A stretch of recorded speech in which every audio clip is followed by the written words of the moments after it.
வணக்கம் மக்களே, இன்னைக்கு நம்ம பார்க்க போகிறது முதல் விஷயம் என்ன பார்த்தீங்கன்னா ஹார்ட் அட்டாக் வருது.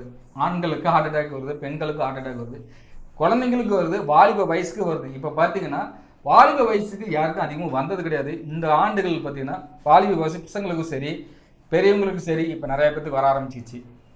இந்த பிரச்சனைக்கு காரணம் என்ன அப்படின்னு தான் பார்க்க போகிறோம். அடுத்ததாக பார்த்தீங்கன்னா சுகர் பேஷண்ட்டுக்கும் அதுக்கு என்ன பிரச்சனை அதை பற்றி இந்த வீடியோவில் பார்க்க போகிறோம். முதல் பார்த்தீங்கன்னா நம்ம சுகர் பேஷண்ட் பார்ப்போம். அடுத்ததாக வந்து ஹார்ட் அட்டாக் பற்றி பேசுகிறோம். அம்மா வணக்கம்மா. வணக்கம். இப்போ வந்து ஹார்ட் அட்டாக் பற்றி நம்ம சொல்ல போயிட்டு இப்போ ஃபர்ஸ்ட்டாக வந்து கேள்வி கேட்கறது வந்து சுகர் பேஷண்ட். கண்டிப்பாக. ஏன்னா நிறைய பேர் ஒரு சின்ன காயம் பட்டால் கூட புண்ணாகிறதுக்கு பல நாட்கள் ஆயிடும். ஆமாம். ஏன்னா பல விஷயம் பல நாட்கள் போயிடுது. ஆமாம். இந்த ஒவ்வொரு சுகர் பேஷண்ட்டுக்கும் நீங்கள் ஒரு மருந்து வச்சிருக்கீங்க, போட்டிருக்கீங்க. கண்டிப்பாக கண்டிப்பாக. இந்த மருந்து குடித்தா நம்ம சுகர் பேஷண்ட் தீருமா? இப்போ வந்து சுகர் பேஷண்ட்டுக்காக வந்து நான் நிறைய பேசுகிறதுக்கு விரும்புகிறேன். ஏன்னு கேட்டால் என் மக்களை நிறைய காப்பாற்றணும்னு சொல்லி விரும்புகிறேன். என்னோட அருள்வாக்கு சொல்லும் ஆலயத்தில் இருந்து சுகர் பேஷண்ட்டுகளுக்கு நான் சொல்கிற ஒவ்வொரு விளக்கத்தையும் நன்றாக நீங்கள் புரிந்து கொள்ள வேண்டும். காலையில் எழுந்திரிச்சா நம்மளுக்கு தலை சுத்து மயக்கம் இருந்துச்சு அப்படின்னா சுகர் அதிகமாக இருக்குதுன்ற அர்த்தம். அதே தலை சுத்து மயக்கம் நம்மளுக்கு இருந்துச்சுன்னா சுகர் லோவில் போகுதுன்னு அர்த்தம். அப்போ இது ரெண்டுமே வந்து நம்மளுக்கு உடம்பில் இருக்கக்கூடியது அட்டாச்சுகள் ரெண்டுமே இருக்குது. அப்போ இந்த ரெண்டு அட்டாச்சுகளுக்கும் வந்து தீர்வு என்ன, இல்லை தீர்வு கிடைக்குமா, தீர்வு கிடைக்காதா அப்படின்றது ஒரு ஆலோசனைகள்லாம் உண்டு. இப்போ யாருக்கு எடுத்தாலும் சரி 20 வயசில் இருந்து 10 வயசுல இருந்து இப்போ சுகர் அட்டாச்சு. ஏன்னா அந்த காலத்தில் வந்து மருந்துகள் போடாமலே விளைச்சல் விளைஞ்சது, சாப்பிட்டது, உடம்பு கெட்டினா இருந்துச்சு. இன்றைக்கி பாருங்கள் குறை ஆயுசில் தான் போகிறதா இருக்குது. நாட்டை ஆளவும் முடியல, மக்கள் ஆண்டு பிழைக்கவும் முடியல. இப்போ வந்து எப்படின்னு கேட்டிங்கன்னா நெஞ்சில் வந்து ஹார்ட் அட்டாக் வருது, நெஞ்சு வலி வருது, வயிற்று வலி வருது, வாமிட்டு வருது. அப்படின்னா வந்து நம்ம டாக்டர்கிட்ட போகிறோம், இன்ஜெக்ஷன் போடுறோம், மருந்து மாத்திரைலாம் எடுத்துகிட்டு வரோம். இப்போ சுகர் பேஷண்ட்டுக்கு வந்து சின்னதாக ஒரு முள் குத்தினாவே அது வழியாக ஓட்ட வர ஆரம்பிக்கும். அப்போ ஆஸ்பத்திரிக்கு போக வேண்டியதான், கெட்டு போட வேண்டியதான், கெட்டு போட்டு தையல் போட்டு நம்ம வர வேண்டியதான். நான் என்ன சொல்கிறதுன்னா சுகர் பேஷண்ட்டு டேப்லெட் ஒரு பக்கம் நீங்கள் எடுத்தாலும் இதுக்கு தனியாக மருந்து இருக்குது.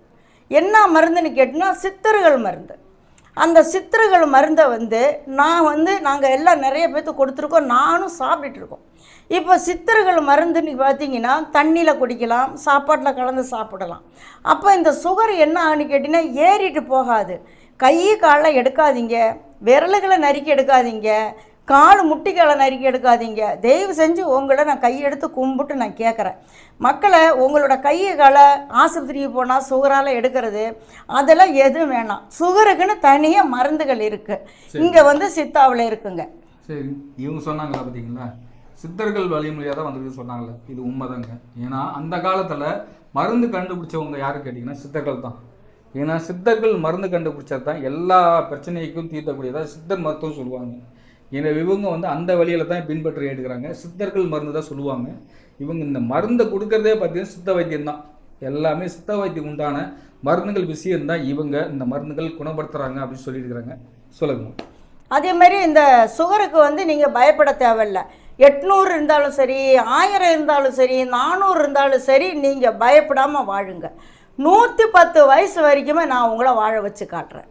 ஆனால் இதே மாதிரி சொட்டுகளை மட்டும் நீங்கள் எடுத்துக்கிட்டால் போதும். இந்த சொட்டுகள் ஒரு கஷாயம் ஒன்று இருக்குது. அந்த கஷாயம் வந்து பொடி தான். அந்த பொடி வந்து 1 ஸ்பூன் போட்டு காலையில் மட்டும் குடிச்சிருங்க. காலையில் மட்டும் குடிச்சிட்டு நான் கொடுக்கக்கூடிய சொட்டு தண்ணியில் கலந்து சாப்பாட்டில் கலந்து ஒவ்வொரு சொட்டாக நீங்கள் சாப்பிடுங்க. எந்த உணவு வேணால் நீங்கள் சாப்பிட்லாம். அதிகமாக வந்து சுகரில் வந்து செஞ்சது மட்டும் குறைச்சிட்டு மற்றது கறியோ மீனோ முட்டையோ என்ன வேணால் நீங்கள் சாப்பிட்லாம். நான் கேரண்டி கொடுத்து என் மக்களை நான் வாழ வச்சு காட்டுறேன். தயவு செஞ்சு சொல்கிறேன், சுகர் பேஷண்ட் தயவு செஞ்சு சாமி அம்மாவை தேடி வாங்க. உங்களோட உயிரை 110 வயசு வரைக்கும் வாழ்ந்து நான் காமிக்கிறேன். கண்டிப்பாம்மா, எல்லாம் நீங்கள் சொல்லிட்டீங்க. இப்போ பார்த்தீங்கன்னா சுகர் பேஷண்ட் சாப்பிட்டோன்னா அதை சாப்பிடக்கூடாது, இதாக அவ்வளோன்னு சொல்கிறீங்க. நீங்கள் எது சுகர் பேஷண்ட் கொடுத்துட்டு எல்லாமே சாப்பிடலான்றீங்க, எப்படி அது சாத்தியம்? கண்டிப்பாக. ஏன்னு கேட்டால் என்னோட சித்திரகள் மூலிகை வந்து நான் வந்து உங்களுக்கு கேரண்டி சொல்லி கேரண்டியாக நான் கொடுக்குறேன். அந்த சித்திரகள் மூலிகை சாப்பிடும்போது நம்மளோட உடம்பு நம்மளுக்கு தனியாகவே இருக்கும். அந்த சுகர் உடம்பு இருக்கிற மாதிரி இருக்காது. நம்மளுக்கு ஒரு நல்ல ஒரு பொசிஷனான உடம்பாகவே இருக்கும், நம்மளுக்கு ஆரோக்கியமான உடம்பாகவே இருக்கும். எவ்வளோ சுகர் இருந்தாலும் சரி, நீங்கள் பயப்பட தேவையில்ல. ஒன்றே போங்க, தனியாக போங்க, தனியாக வாங்க. ஒருத்தருமே கூட போக தேவையில்ல, கூட வர தேவையில்ல. அதே மாதிரி காலில் சுகரால் புண்ணு வந்தவங்க தயவு செஞ்சு சாமியம்மா ஆலயத்துக்கு வாங்க. இந்த ஆலயத்துக்கு நீங்கள் வந்துட்டீங்கன்னா சுகருக்கு அந்த புண்ணு வந்து ஆஸ்பத்திரி போக தேவையில்ல. ஒரு மருந்து இருக்குது, அந்த மருந்தை அடித்து விட்டாவே போதும், அந்த சுகர் ஃபுல்லுமே எடுத்து அந்த புண்ணு எல்லாமே ஆறி கொண்டு வந்துடும். சுகர் பேஷண்ட்டுக்காக இந்த பதிவு நான் போட்டிருக்கேன். இந்த சுகர் பேஷண்ட் உள்ளவங்க சின்ன சின்ன குழந்தையானாலும் சரி, பெரியவங்களானாலும் சரி, என்னோட விளம்பரத்தை பார்த்துட்டு நீங்கள் கண்டிப்பாக ஆலயத்தை தேடி வாங்க. என்னோட 2 நம்பருமே கொடுத்துருப்போம், அந்த 2 நம்பருக்கும் ஃபோன் பண்ணலாம். தாராளமாக உங்களோட உயிரை கையில் கொடுக்கறது என்னோட கடமை. யாரும் இதுமாரி பேச முடியாது, யார் இதுமாரி சித்தர்கள் வைத்தியம் கொடுக்க முடியாது, நான் கொடுக்குறேன். கண்டிப்பாக சொல்லிட்டாங்களே. இப்போ சுகர் பேஷண்ட் சொல்லிட்டாங்க. அடுத்ததான் நம்ம பார்க்க போது ஹார்ட் பேஷண்ட் தான். இந்த ஹார்ட்டில் பார்த்தீங்கன்னா நிறைய பேர் ரொம்ப பிரச்சனை இருக்குது. சீக்கிரமாக பார்த்தீங்கன்னா சிறியவங்கலேருந்து பெரியவங்க வந்து ஹார்ட் பேஷண்ட் வந்துட்டே இருக்குது. நிறைய பேர் ஹார்ட்டில் ஓட்ட இருக்குது, அடைப்பு இருக்குது அப்படின்றது நிறைய விஷயங்கள் வந்துட்டு இருக்குது. ஏன்னா நிறைய பேர் வந்து ஹாஸ்பிட்டலுக்கு தான் நிறைய கணக்கில் கோடி கணக்கில் செலவு பண்ணுறாங்க. கண்டிப்பாக ஹாஸ்பிட்டலுக்கு போனாவே அதை வாங்கணும், இதை வாங்கணும், அப்படி வாங்கணும், இப்படி வாங்கணும்னு சொல்லிட்டு ஏகப்பட்ட செலவு போயிருக்கு. இந்த பிரச்சனைகள் தீர்க்கிறதுக்கு என்ன வழிகள்? சரி, இப்போ வந்து சார் என்ன கேட்டிருக்காருன்னு கேட்டிங்கன்னா, இந்த கருமாரி ஆலயத்திலேருந்து அருள்வாக்கு சொல்லும் சாமியம்மா கிட்ட ஒரு கேள்வியில் கேட்டிருக்கிறாரு. இந்த கேள்வி வந்து அருமையான கேள்வி தான். இது வந்து தவறான கேள்வி, இல்லை ஏடாமுடிக்கான கேள்வி அப்படின்னு நான் சொல்லவே விரும்பலைங்க மக்களை. இது வந்து நெஞ்சு வலி, நெஞ்சடப்பு, இந்த நெஞ்சில் வந்து அடப்புகள் இருக்குது, நரம்பில் அடப்புகள் இருக்குது, யூரின் போகிறதுல அடப்புகள் இருக்குது, மோஷன் போகிறதுல பிரச்சனைகள் இருக்குது, மூலம் பிரச்சனைகள் இருக்குது. இப்படிலாம் வந்து நெஞ்சில் இருக்கக்கூடிய அடப்புக்காக உங்களுக்கு நான் பேட்டி கொடுக்குறேன். இந்த நெஞ்சில் இருக்கக்கூடிய அடப்புக்கு டாக்டர்கிட்ட போகும்போது ஆப்ரேஷன் பண்ணி தான்ப்பா ஆகணும், நெஞ்சை குழந்து தான்ப்பா ஆகணும்னு ஒரே வார்த்தை சொல்கிறாங்க. தயவு செஞ்சு சொல்கிறேன் மக்களை, நீங்கள் ஆஸ்பத்திரிக்கு போய் அப்படி அடப்பாக இருந்துச்சுன்னா சாமியம்மாவை தேடி வாங்க. அதில் கொடுக்கக்கூடிய ஒரே ஒரு சொட்டு, அந்த சொட்டை வந்து நீங்கள் சாப்பிட்டுட்டு மறுபடியும் நீங்கள் ஸ்கேன் எடுக்க போனீங்கன்னா உனக்கு அடப்பே இல்லைப்பா, எப்படியப்பா நீ சீர் பண்ண அப்படின்னு சொல்லி கேட்பாங்க. அதுதான் இன்றைக்கி நான் கொடுக்கக்கூடியது. 2வது வந்து நெஞ்ச வலிக்குதுன்னா இரவில் வந்து மக்களை யாருமே கீரை சாப்பிடாதீங்க, தயிர் சாப்பிடாதீங்க. இந்த தயிர் வந்து இரவில் சாப்பிட்டா என்ன ஆகுன்னு கேட்டிங்கன்னா, நம்மளுடைய மார்மேல உட்காந்து நம்மளுக்கு இருக்கக்கூடிய நரம்பு வாயுகள் எந்த பக்கம் போகுதோ அடப்புகள் ஏற்படும். அதே மாதிரி கீரைகள் நீங்கள் சாப்பிட்டீங்கன்னா படுக்கும்போது வந்து நெஞ்சு வலி வரும். கீரை எப்போ சாப்பிடணுன்னா மதியானம் ஒரு டைம் மட்டும்தான் கீரை எடுத்துக்கணும். சுகர் பேஷண்ட்டுகளுக்கு கீரை சாப்பிட்லான்னு சொல்லி நிறைய வாரி சாப்பிடக்கூடாது. அப்படி நிறைய வாரி சாப்பிட்டா கண்டிப்பாக நம்மளுக்கு நெஞ்சு வலி வரும், மாரடைப்பு வரும், இதய அடைப்பு வரும், பல பிரச்சனைகள் வரும். அதேமாரி வந்து மூலத்துக்காக நான் கொடுக்குறேன். இந்த மூலம் வந்து ஆண்களுக்கோ பெண்களுக்கோ குழந்தைங்களுக்கோ மூலம் வந்துச்சுன்னா மோஷன் போகும்போது என்னன்னு கேட்டால் முதல்ல மூலம் தான் வெளியே வரும். அந்த மூலம் வெளியே வரும்போது டாக்டர்கிட்ட போய் என்ன சொல்ல போகிறோம், இதேமாரி வருதுங்க சார்னு அவங்க படுக்க வச்சு ஆப்ரேஷன் பண்ணிவிடுவாங்க. ஆப்ரேஷன் பண்ணினா அதில் நம்ம படம் பாருங்கள், பெரிய பெரிய நரக வழுக்கு, அது பெரிய நரக வழுக்குங்க.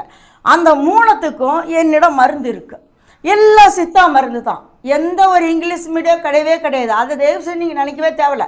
சித்தா மருந்துகளை நான் கொடுக்குறேன், அதை குணப்படுத்தி காட்டுறேன், அதுலேயும் கேரண்டி. அதுபோல் வந்து வயிற்றில் வந்து கேன்சர் கட்டி, நல்லா கேட்டுங்க மக்களை, கேன்சர் கட்டி வந்து வயிற்றில் இருக்குது அப்படின்னா, இப்போ ஆஸ்பத்திரிக்கு போகிறோம், வயிறு வலிக்குது, வயிறு உப்பசனம், மோஷன் போகல, ஒன்றுக்கு வரல அப்படி சொல்லி போகிறோம்னா உடனே ஸ்கேன் பண்ணுறாங்க. உடனே ஸ்கேன் பண்ணும்போது என்ன ஆகுது, அம்மா இதேமாரி கருப்பத்தில் உனக்கு வந்து கட்டி இருக்குது, இந்த கட்டி வந்து கரைக்க முடியாது, ஆப்ரேஷன் பண்ணி தான் ஆகணும், இது கேன்சர் கட்டின்னு சொல்கிறாங்க அப்படின்னு சொல்கிறாங்க மக்களை. நான் என்ன சொல்கிறேன்னா, உங்களுக்கு அப்படி ஒரு சந்தேகம் இருந்துச்சுன்னா நீங்கள் நேராக வாங்க, உங்களுக்கு அதுவும் நான் மூலிகை தந்து அந்த கட்டியை உங்களுக்கு வயிற்றுலேருந்து தீக்குறோம்.